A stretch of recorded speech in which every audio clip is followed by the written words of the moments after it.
Here we go. Here we go. Here we go. Here we go. And I'm not even gonna say your name till the end. Here we go.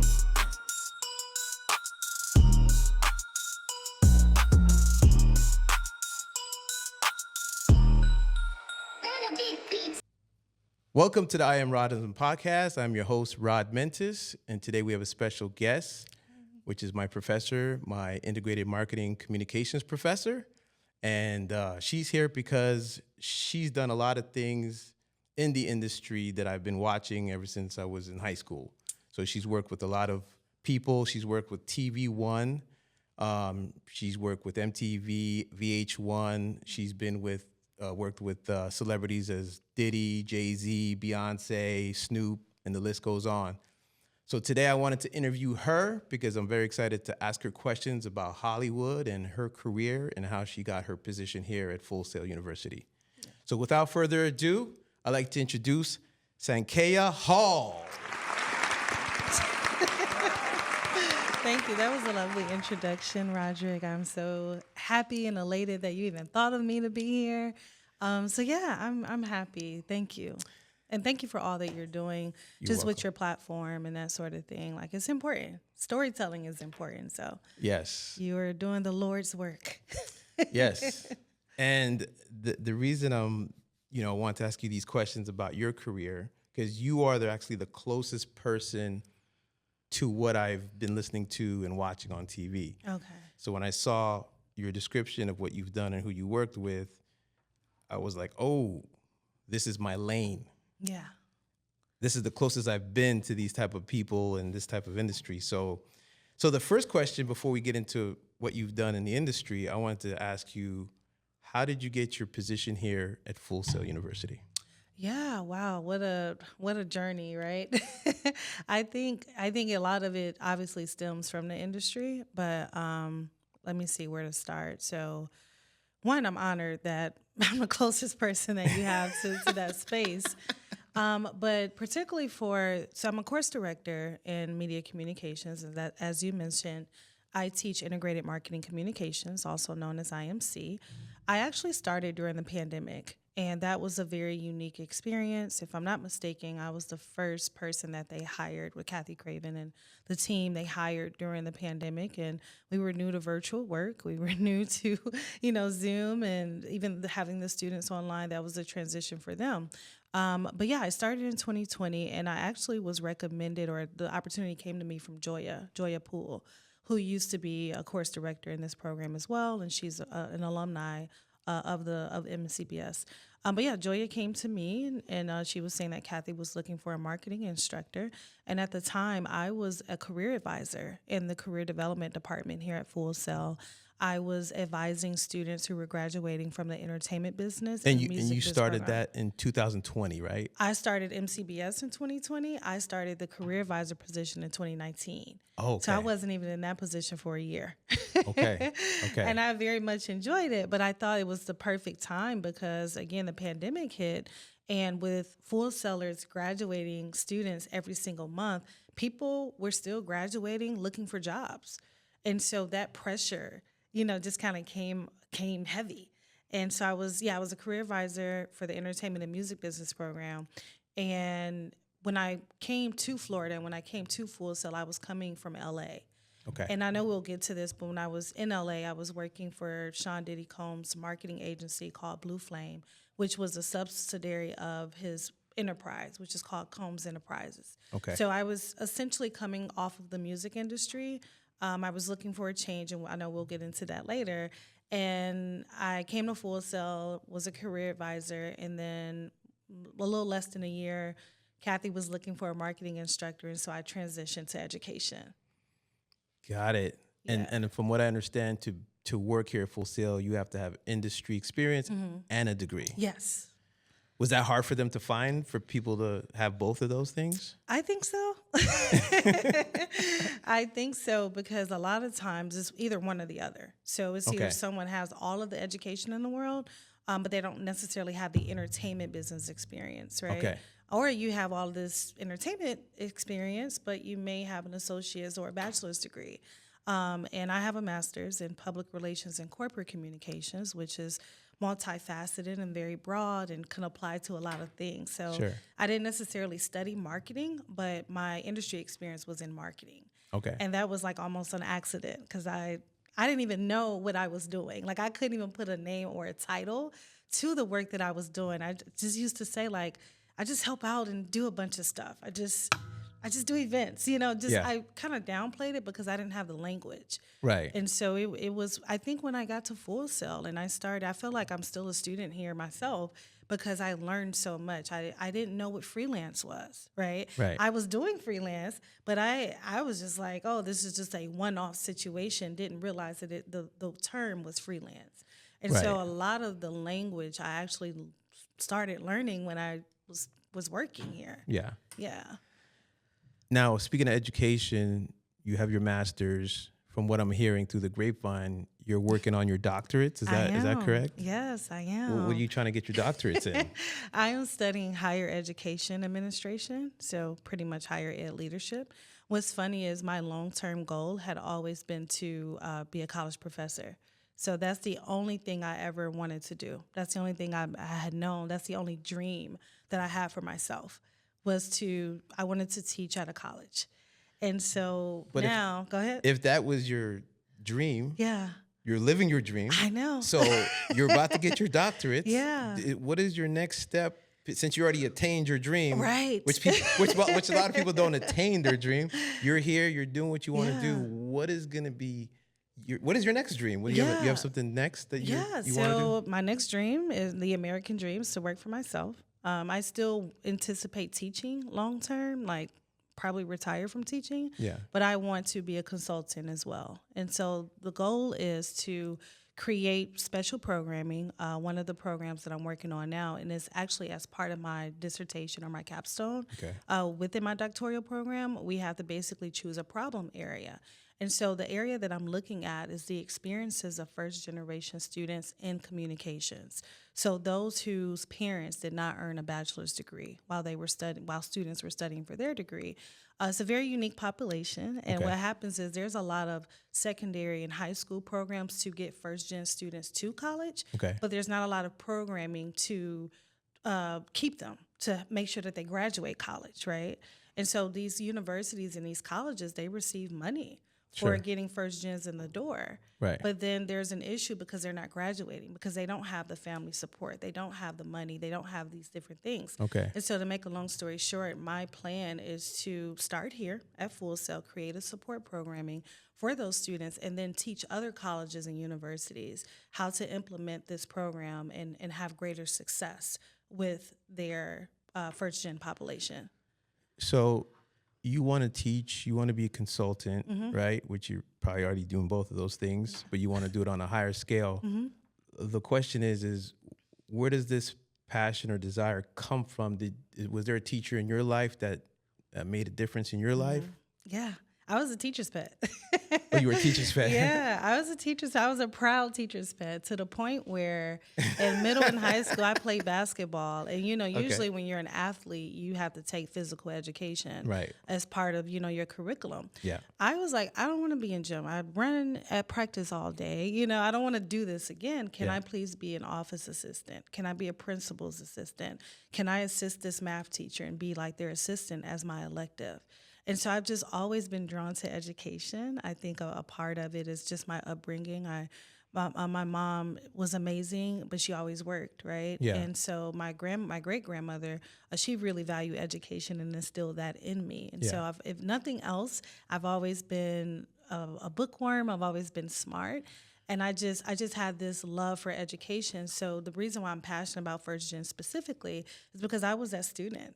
Neither my mom or my father graduated from high school. Okay. And so a lot of what I experienced and the things that I have accomplished, which I'm proud of, I've had to navigate by myself. Are you the oldest? Do you have other siblings? Where are you Yes. in the group? So it's a trick question. So I do have other siblings. I have a brother who I grew up with. We're a year and a half apart. He's older? No, I'm older. Oh, you're the oldest? Yes, so I'm Okay. the oldest on my mom's side. So I grew up with my brother. Okay. And I had other siblings on my father's side, but I didn't know until he passed away in maybe 2008, 2009. So I met them at the funeral. Okay. And so with that being the case, I do have an older brother, Okay. if that makes sense. But we didn't Sure. grow up together because we Gotcha. didn't, know about each other until my father passed away.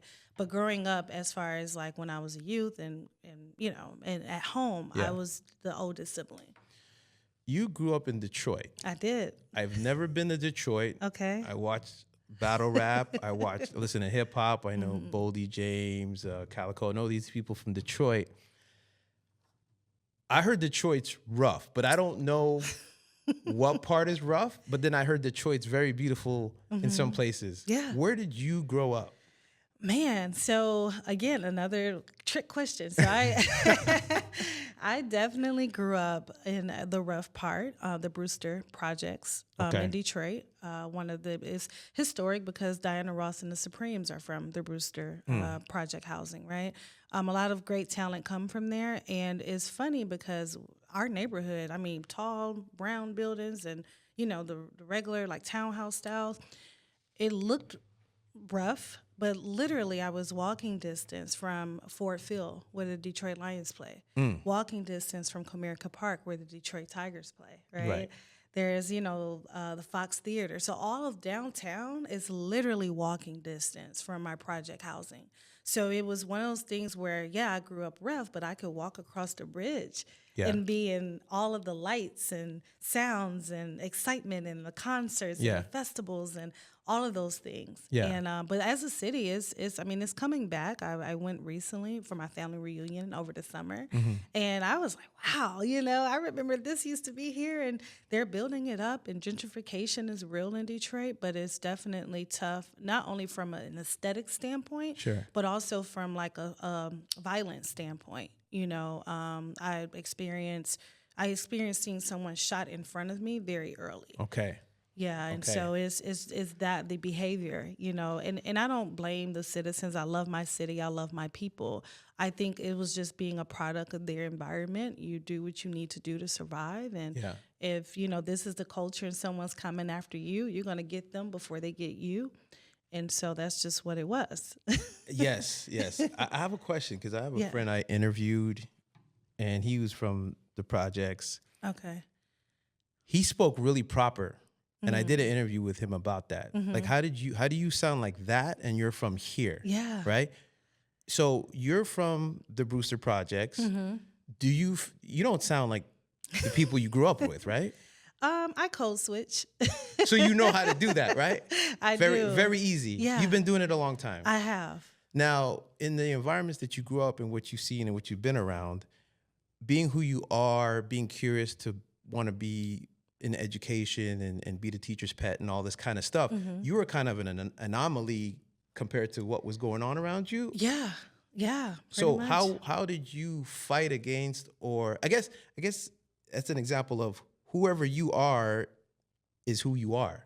So you were kind of born with the way you are. It's not like you were influenced to be into education and want to be the teacher's pet or want to do the things you do, right? Yes and no. As I mentioned, my grandmother had a really great influence, and my great grandmother. I want to preface that my great grandmother, who is now deceased, she passed away in 2001 or two, one of the two. Yeah. And then I have still a grandmother who's living, and I think with both of them, they were really big on education and like really helping me and like tutoring me and all of those things. So though they taught me, and my grandfather too, rest his soul, they always drove home to me that education was so important, and it was the ticket to anything that I wanted to do in life. So I kind of always knew that. I just didn't know what to do with education, if that makes sense. You were a kid that listened. Yes.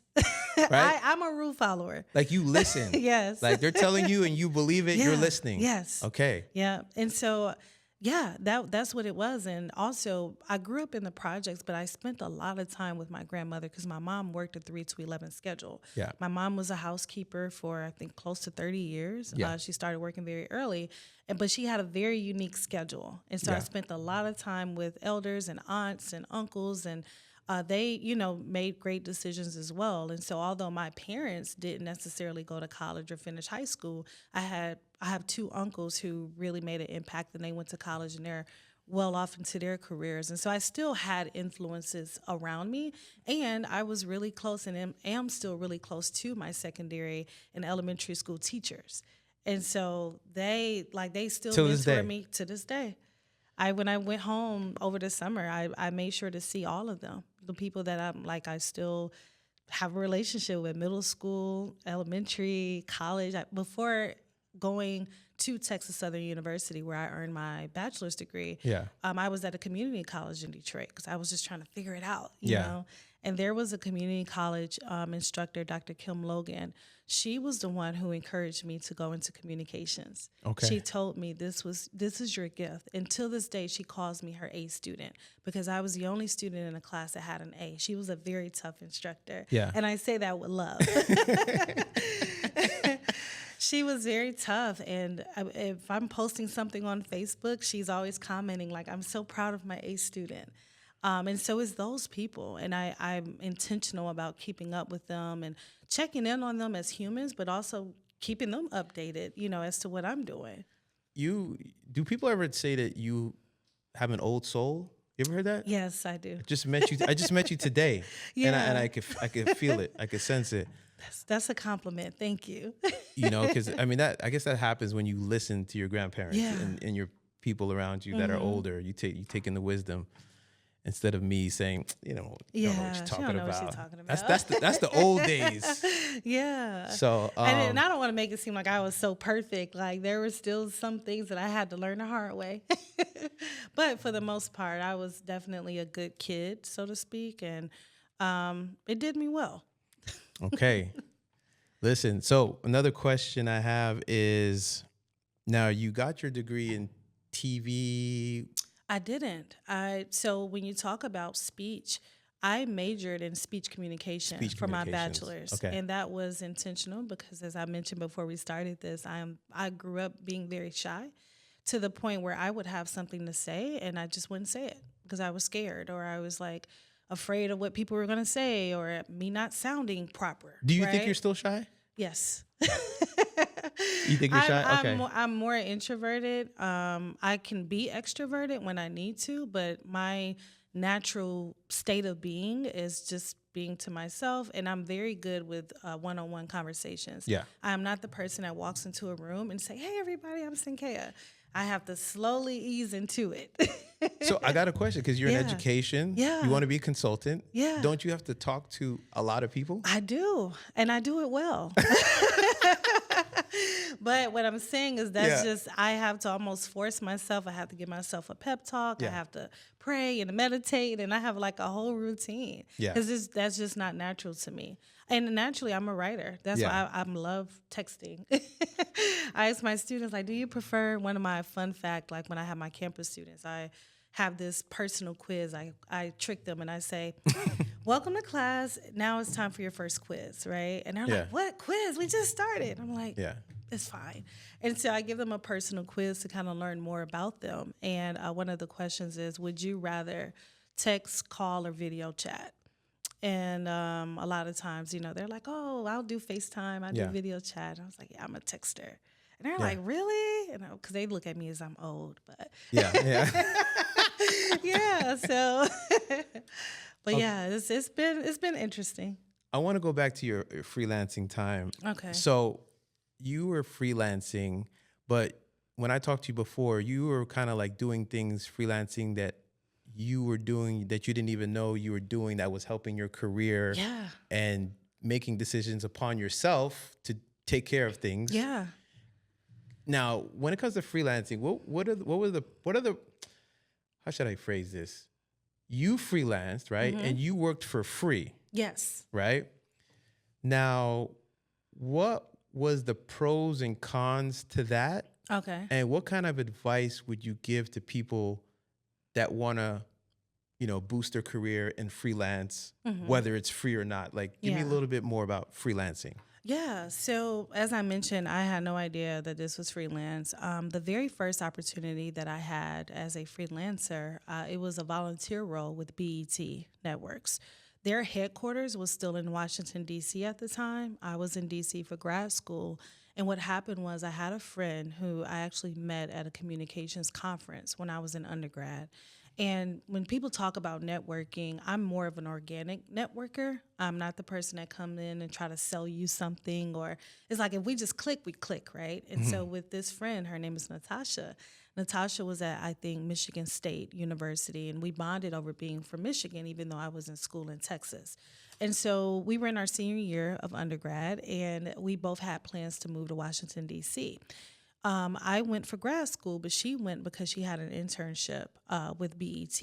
And basically, she saw on Facebook the power of social media.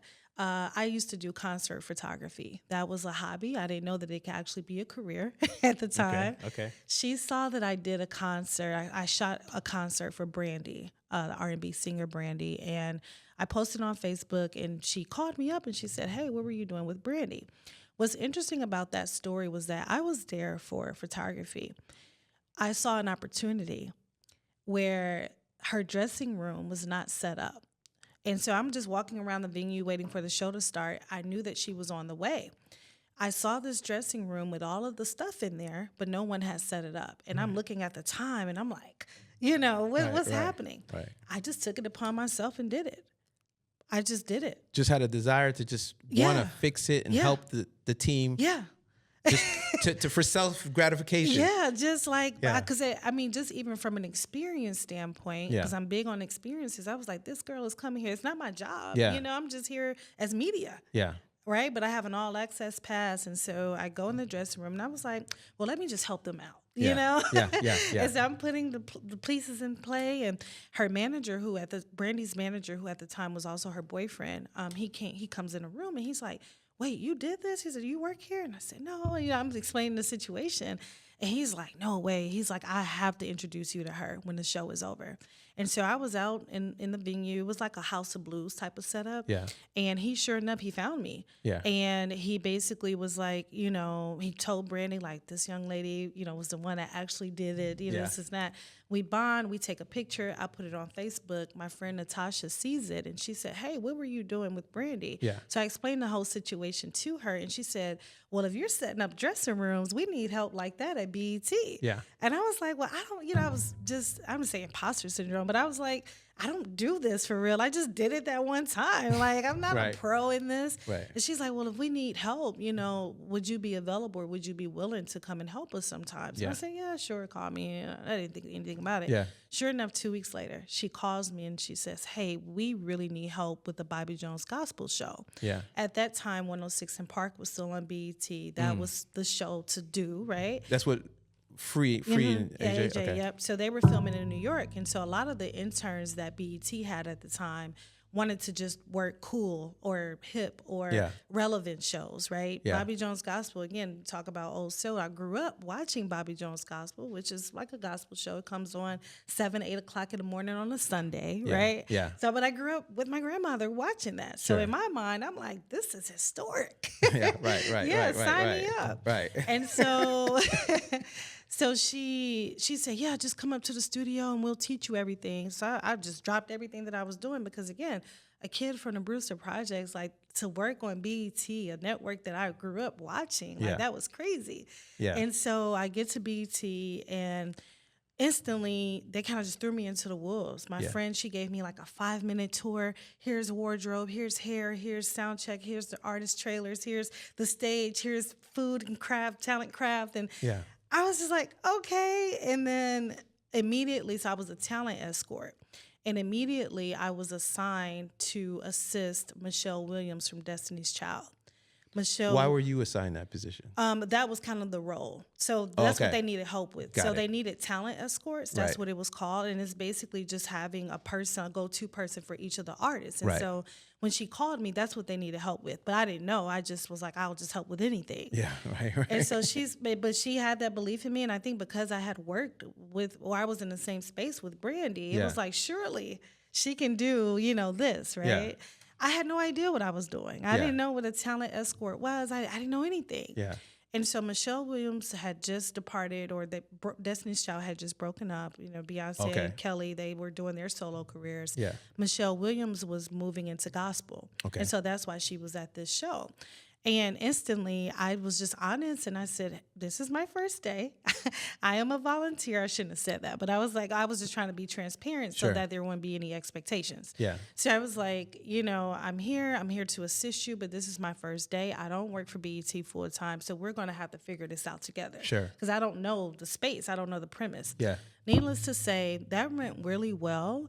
And how I found out that freelance was a thing was because after the show had wrapped, people were like, oh, let's stay in touch. Like some of my team members, they were like, oh, let's stay in touch. Because I ended up working more days with the production until it was over. It probably lasted for like a month or so. Yeah. So basically, as the production was wrapping, people were like, oh, take my number, stay in touch. I'm going to be working on a project with VH1, or I'm going to be working on this show with MTV, et cetera. Right. And I was confused. I was like, what do you mean? Like, you're just going to quit your job? They're like, no, I'm a freelancer. And I said, what? Like, what does that mean? Yeah. And they were like, I work for myself, but I get contracted and I go from show to show and this and that. Yeah. And so that's how I learned freelancing. And so the first year I did work for free with BET. And then the next year, something changed on their side legally to where they had to start paying people. Right. But BET was not the only place where I worked for free.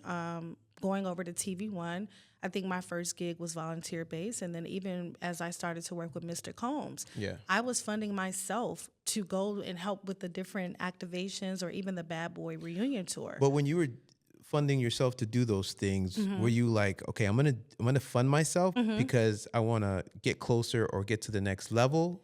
Like, did you? I even with that, Roger, I still didn't have a goal. It was just more so like I was just taking advantage of the opportunities that came to me. Right. And so that's a common misconception for those people who know me and they know that I've done so much.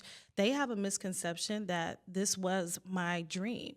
It wasn't. It was more so things coming to me and me saying yes to it. Sure. And so because I was in a space of like, this doesn't happen every day, it was like, when things came to me, I was just like, okay. But the things that came to you, did they come from coincidence or did they come because your name is respected and known? So they're coming to you because Sankaya can do these things? I think a little bit of both.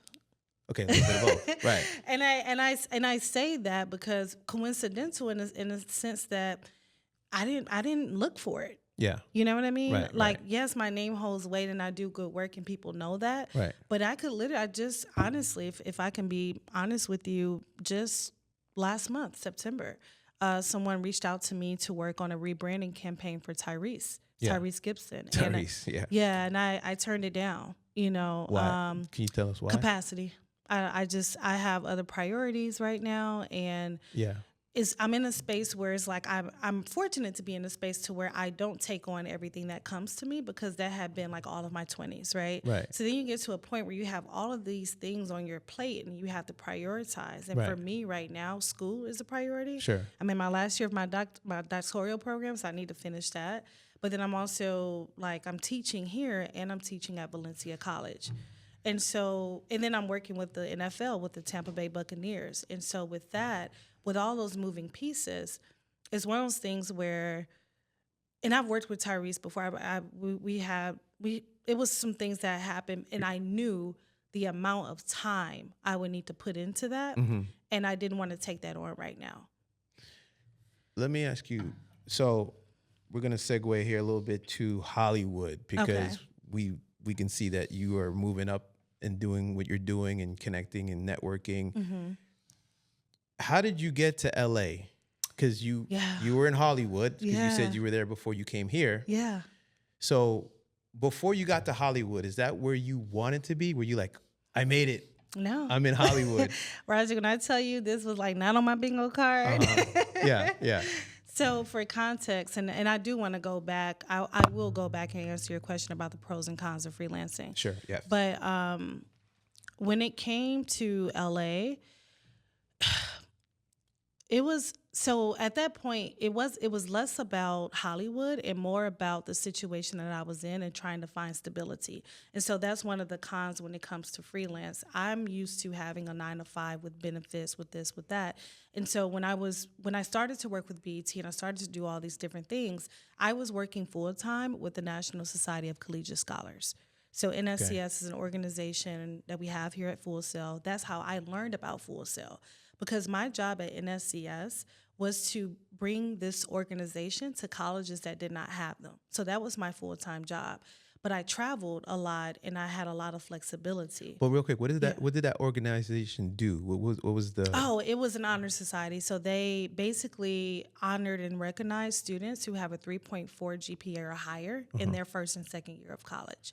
Okay. And so they're affiliated with over 300 universities and colleges across the nation. And I was a member when I was an undergrad. And then when I moved to Washington, D.C., I started working with their national office. So I was there for about 6 years. 6 years. Okay. And so I had many of different positions there. But when I started working in the industry, my job was to bring an SCS to new colleges. And what happened was I would ask people, when I'm on set, I would ask people, where did you go to school? They would say Full Sail. And I'm like, what the heck is Full Sail? And they're like, oh, it's in Orlando area, this and that. And I'm like, I'm always at UCF because a part of the job was to travel. Yeah. I'm always at UCF. I'm always at Valencia. I'm always at Seminole State, University of Miami, University of Florida, whatever. I was always in Florida. Yeah. Never heard of Full Sail. Right. And so I did some homework, found an advisor here, and we worked for about a year to get the organization established here. Yeah. And then I was brought on campus for their very first induction ceremony in Full Sail Live. That was my first time here, and I fell in love with it. So this was maybe 2014, 2015. So fast forward to answer your question, I kind of went through a phase where I ended up leaving NSCS, and I wanted to try something different. I knew in my heart of all hearts that education was my thing, but I was like, I've only worked here. You know what I mean? Yeah, you didn't know. Full time. Right. So for a little bit, I went into oil and gas consulting. That was not a good fit. Okay. I did HR for a little bit. That was not a good fit. And so I got to a point. After leaving DC, I moved back to Houston because that's where some of my family is. That's where my college friends are. That's where my sorority sisters are. So I went back to Houston. Thought that was going to be it for me. I ended up getting an actual paid contract role with Combs Enterprises. So this was after working on the Bad Boy Reunion Tour, which initially I did work on for free, and I funded myself, and then it came into a paid position, right? Okay. So I was on contract for Combs Enterprises in the Houston market. Okay. The Houston market, the brands that I worked with and I did event marketing for were Ciroc and De Leon, Ciroc Vodka, De Leon Tequila. Ciroc vodka was not doing well in Houston. The tequila brand was. The problem was the vodka brand had the bigger budget. Okay. And so they were doing away with the Houston market. And the idea was that, hey, if you get to a market like LA, you can have more work and potentially become full-time, right? So it was less about being in LA and more about me finding stability in this role that it was contract for so long, right? So I said, okay, well, I was in a relationship. The relationship didn't work out. And so I was like, yeah, I thought I was going to be in Houston long term. I was like, it's just time for a fresh start. I said, I had never thought about going to LA. Let me see what it's about, especially if they're saying that, you're going to get more work or you can get more work if when you come here. Yeah. So I make the move. This was February 2019. I make the move to LA. As soon as I get there, Mr. Combs is closing the marketing agency in 6 months. What? And that's 2016, right? 19. 19, okay. Yep. Right. So February 19 is when I moved. Our last activation in which Ciroc sponsored was BET Award Weekend, June 2019.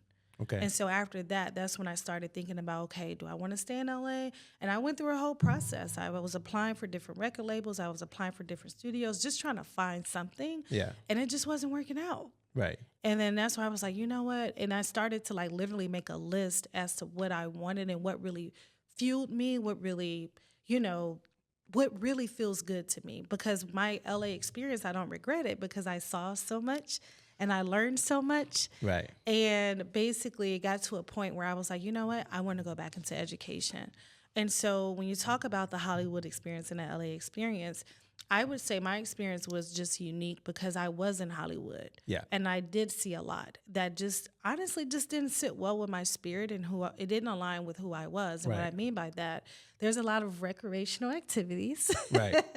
that happens. But the reason you know this is because you manage and you set up after parties and parties. Like Yep. what title is that? I guess I was an events marketing manager. Events marketing manager. So you were setting up parties for like Snoop and DJ Khaled, Jay-Z, Beyonce. And yeah. Well, to be clear, Yeah. I didn't set up a party for Jay-Z and Beyonce. Right. I did work with them on the NAACP Image Awards, Okay. which was outside of Combs Enterprises. Okay. And so that was through another connection through TV One because at the time the NAACP Image Awards was still being aired on TV One.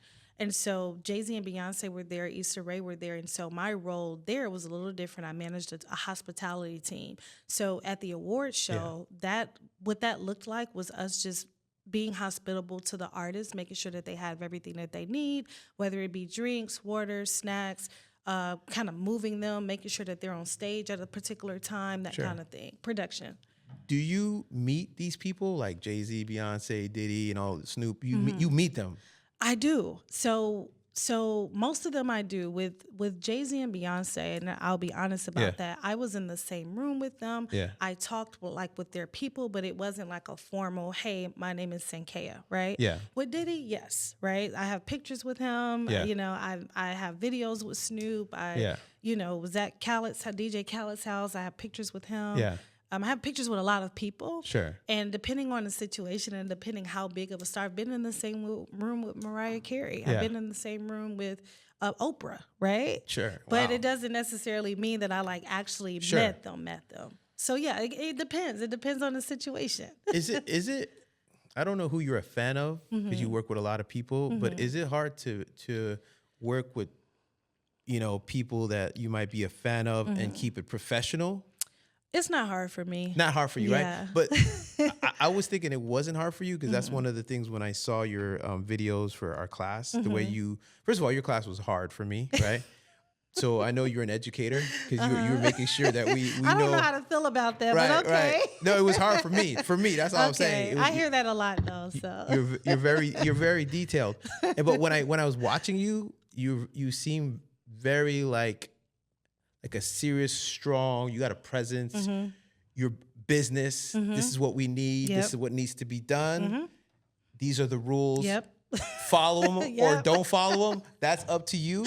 Yep. So when you're working around these celebrities that, and this is what I was gonna say. You grew up in Detroit. You grew up seeing and being around. You talked about what happened, what you saw when you saw someone get killed or whatever. Yeah. So you're around the hip hop industry. Let's talk about that, man. Yeah.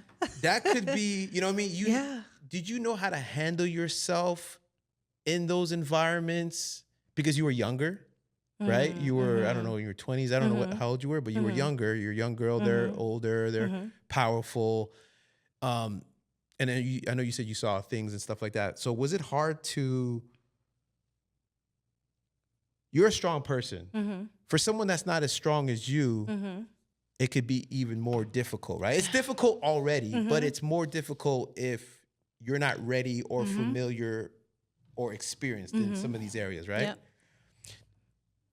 You don't have to talk about specifically what you saw, because when we spoke before, you left Hollywood because like you said, it didn't sit. Certain things didn't sit well with you morally. Your moral compass was like, this is not where I don't feel good here. Yeah. What types of things did you see? You don't have to be specific, but what made you, tell me some examples. Yeah, so I would say the most troubling thing was treatment against women. I would say was the biggest thing. The expectations that women had versus men, and even as a person that's in a manager role, and I'm like managing all the behind the scenes. Sure. The expectation that, and mind you, a part of my job was to manage setup and breakdown of any event, but there was still this expectation for me to dress sexy to impress because so-and-so was going to be in the room, right? Because the behavior of a lot of people, you sleep your way up. Sure. Right? Right. Sleep your way up. And then there's the drug factor, right? weed or marijuana has been legal in California for some time now, right? So that's candy. Right. That's like soft stuff, right? right? Right. That's So, dessert. Yeah, that's nothing. Yeah, so the main course is very common, for cocaine and, mollies and, ecstasy, all those things to be used socially to the point where it's almost like high school, where you have all these cool kids, and in order to be cool and in order to be fit in and to even get opportunities, you have to partake. I don't say have to, but it's socially, that's almost like the expectation, right? A lot of business deals are made at the parties. Sure. A lot of business deals are made at those social functions. Oh, we're going to so-and-so's house. Come with us. Right. And me knowing already what that looks like, just from a work perspective, I've set up private parties at people's houses. Yeah. And basically, I saw those activities happening. Yeah. And I had to be there for work. Sure. Particularly with Ciroc, I was providing the product, Sure. right? If Ciroc was sponsoring a Snoop party, we would go into these different rooms where, is this PG's radar? No, you can talk about where whatever. It was like, orgies happening, right? Sure. A big bed, everybody's on top of each other. Yeah. I'm walking in like, excuse me, Right. here's your product, Right. and I'm walking out, right? Yeah. Right. But you see those things and you experience it, and that's just not things that I do in my personal life. Sure. And I'm no shade to anybody else or no judgment. That's Right. just not what I do. Yeah. So to be in a space where it's almost like you have to do these things to move up in the world, Yeah. or to make the right connections, or to have the right relationships, or to even represent a brand. At Sure. the end of the day, people knew, and that's one thing Puff did do well, people knew Ciroc because of him. Right. And so it's like they don't look at you as someone who works for the agency or the brand. You work for Puff. Yeah. Right. And so he's into certain things, and there's expectations, behind that. And, Yeah. and so to make do and represent him well, it's like, it's you do what you need to do. Right. And I mean, even simple on a lower scale, simple things like I remember I had a manager tell me, if you want to make it in this town, you need a luxury car. I drive a Kia Sorento that I still have. Shout out to the Kia off. Sorentos out there. Paid off, nice little SUV, There you go. that I love. Right. If you want respect in this town, you got to get rid of that. And I'm like, what's wrong with it? Right, They're like, right. You won't get any respect in this town. Yeah. And I'm like, wow. Yeah. Yeah. And Yeah. with that, do I want that as part of my life? Do I want to walk into a room where I'm worried about people judging me based on how I'm dressed or not dressed, right? Yeah. And being judged for not hanging out with certain people or not being social enough. Because like I said, I'm an introvert, so I'm not naturally going to walk into a room and want to be friends with everybody. What kind of advice would you give the younger women Mm-hmm. or anybody out there that about being in Hollywood? What could they look out for as far as like tapping into their intuition, maybe, or maybe refusing some things you don't feel good? Like, what can you give advice for about that? Yeah, I think similar to what you said earlier, it's important to just be true to yourself. But before you can do that, you have to know who you are. And so I always encourage young ladies and young men to explore who you are, have some values, have some substance, kind of like some non-negotiables for yourself. And because a lot of times when people do that, they only think about it in a reference of dating, right? So that same energy you have around what you want in a partner, right? Have that for yourself and saying, these are some non-negotiables for me as a person. And a lot of times I think particularly, and I see it here with the students, they're so green-eyed and they want this big thing. And they're a lot of times they're willing to sacrifice anything to get it. Sure. One of the questions that I ask in my class, my campus class, is what are some of your personal red flags? And I ask that, and the end goal of it is for them to reflect on, like, what's a big no-no? And I said that's important because when you go out into this industry, the people that you see online may not be the person that you see in person. They may be a complete asshole. And you can't get caught up on fandom. You can't get caught up on this person does this and they have this many followers and they're this and that. And you start to lose yourself and you Right. start to forget about what really bugs you or what's really a red flag for you Right. because they're this person. Right. And I've seen that. And so that's usually my advice is like, one, get to know who you are as a person. So you have like a moral compass. You have something to stand on. You have Yeah. a barometer to say, hey, this ain't it, Yeah. you know? Or, you know, sometimes depending on the person, you could kind of make Yeah. adjustments and, you know, make it work. But, and alongside that, that's a really good question because I remember going back to my career advising experience. I had a young lady, music business student. She got her dream job at this label in Miami. Yeah. And I will never forget, she had graduated. She was in Miami for all I knew. She came to my office in the career development building and unexpected, didn't make an appointment, came to my office in tears. Apparently, the guy that hired her basically was like, well, if you want to keep your job, you need to sleep with me.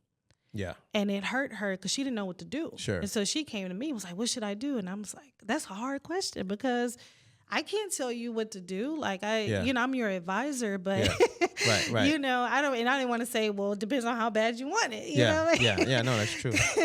Yeah. So it's like, you know, it's those situations that happen. And honestly, I don't even know what her decision was. I was hoping that she, you know, kind of put up a boundary and say, well, you know, if that's what you need, I don't want to do this anymore. I don't know. But people are faced with those types of things all the time, and it's just important to just know who you are. When I think of Diddy, and I just think about this the other day, but he, you know, it's kind of like anybody that's good at whatever they do. Like you could look at Jordan, right? Mm-hmm. Jordan wasn't Jordan in the beginning. Jordan became Jordan when he, you know, he honed in on his craft. He got better. He practiced. He matured. He, you know, he did certain things. And when I think of Diddy being around as long as he has, since the 90s. Yeah. So whatever he was doing that's not good in the industry, he just got stronger and stronger and better and more manipulative and more it's kind of like when you do something, you just take it to the limit. Yeah. So this guy was just taking it to the limit, whatever he was doing. And it's like, now you're getting older and getting more corrupt in what you're doing. And now you have these younger people that are going to get caught in this web of whatever I say you must do if you want your career. You don't want to be blackballed. Yeah. Do you want a future? Do you want to make money? And it's like, when you're young, that's a lot of pressure. That's a lot of pressure, period. Yeah.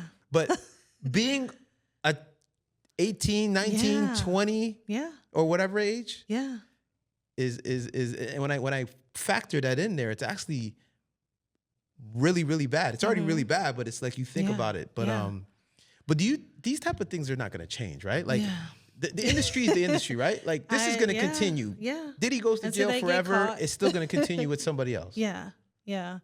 It's a cycle, especially when you have the money, you have the means, you can pay people off to be quiet. And it's a very nasty pattern. It's a very, and I don't want to just say it's some men, it's some nasty women who abuse their power as well. Yeah. Probably not in the same fashion. Sure. But when people get to a certain level and they can have anything. Sure. And do anything and just be that powerful to where people are scared. Because the thing with Diddy, from my understanding, like no one, and that's on the other side of it, people who are defending him, they're like, nobody has ever made a police report. This is all about money. And to be honest with you, I'm more of a person when it comes to his case. I want to let it play out in the courts. Sure. I have my opinion, but I want to let it play out in the courts. What I don't think is, I don't think all of these people are victims. I don't think all of these people are victims. You got all these lawsuits, people jumping. And a part of that is because I've seen what people would do to be in the same room as him. Sure. I've seen what people would sacrifice to be invited to a Diddy party. Sure. And to be clear about that, there's two types of Diddy parties. There's the PG version, which I've been to, and they're a lot of fun, and they're epic, and this memorable. But his mom is there, his ex girlfriend, bless her soul, Kim Porter was there. His children were there. You know, once Justin and Christian became of age, Quincy, they were there. So those are the nice parties. But then you have the after party where these activities go on. People know that, and that's where they want to be.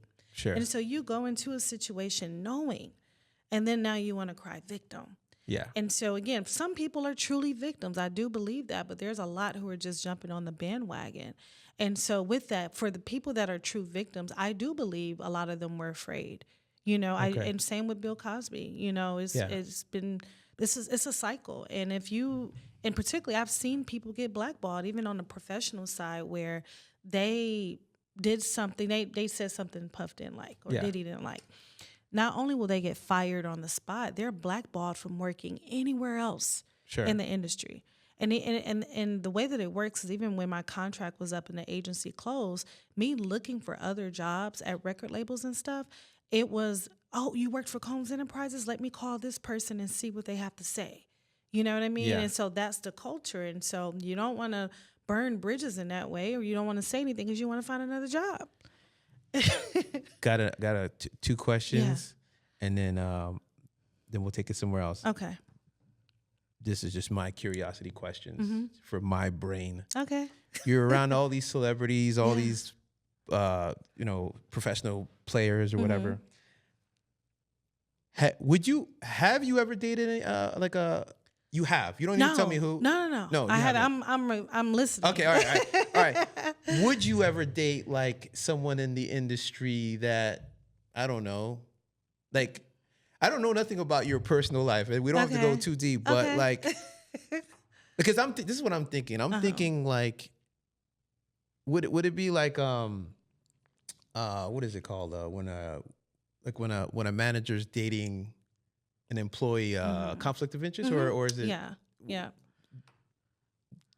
Do you know how to separate? Like, have you dated anybody in the industry? I haven't, and that is very intentional. That's intentional, right? I want someone, or I've dated people who had a whole different career, different. Yeah, it's intentional. It's intentional. But hold on, love is love, right? It is. So you can't help who you fall in love with, right? That is true. So if you did happen to fall in love, I mean, we can't I wouldn't even let myself get there. You wouldn't even and the reason is because what? The reason, it gets messy. Messy. Yeah, it gets very messy. I mean, I was the person who never even dated people in the same school as me. Your grandparents told you that?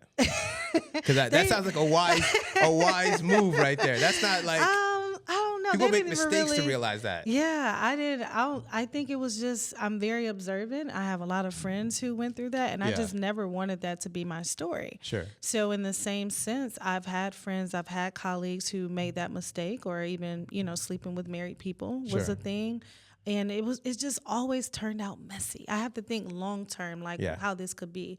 Now, and to be serious, if I genuinely build a relationship with someone and we end up, actually liking each other and falling for each other and that sort of thing, if that happened organically, I wouldn't be opposed to it. Sure. But if someone, invited me out for drinks, or, a date. Like, it's one thing to go out with a colleague, but it's another thing to actually go out on a date with someone. I would never do that. I feel like when women tap into their women's intuition, because you guys have that. Yeah. But you guys ignore that sometimes. We do. You guys are like, you guys say, oh man, I had a feeling, or I thought, and I'm like, I tell my daughter, like, yeah, like when you feel that, that is never wrong. Yeah. Don't overlook that feeling, if you're in tune, because some people are not in tune. People are just paranoid, they don't know who's what, or, who to watch out for. But I will say, if somebody was smart, they would just fit into, because I feel like you're a strong person going places. You're about to get your doctorates. You're focused on helping, consulting and teaching and helping the world. They just need to fit in, get in where they fit in. Like this is the time she has. She has 3 hours a day for you. Just take those 3 hours You are honored. You are blessed. You are lucky. I love that mindset. You understand? That's what they need to know. But young guys are not gonna know that. Yeah. That's why I believe, because I believe we're immature, like age wise. If you get if you take two 25-year-olds, woman and a man, the woman, it might be 28 mentally. She might be 26. A guy is gonna be, not all the time, but he's gonna be 22. Yeah. And then now you got a 6-year gap. Yeah. You understand? But anyway, that's another topic for another time. Yeah. But I do want to say I appreciate you coming, Yeah. laughing Thank you with for having me. sharing your stories, your life, where you grew up, what you've seen, Yeah. what you're gonna do. So this. I waited a long time. I've been chasing you for a long time to get this. Don't make it seem like that, but yes, this has been a lot of time trying to coordinate. So Yes, I'm glad we were able to I make appreciate it work. and thank you for everything you've done. And maybe when we talk about some other topics, you might come back and we have these other discussions and go down these other lanes. Yeah. But so thank you, Sankaya Hall. Thank you for coming out. And well, that's it, folks, for the I Am Rodism podcast. Thank you for listening. And we'll see you next time. Thank you. Cool. Bye.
Big beats.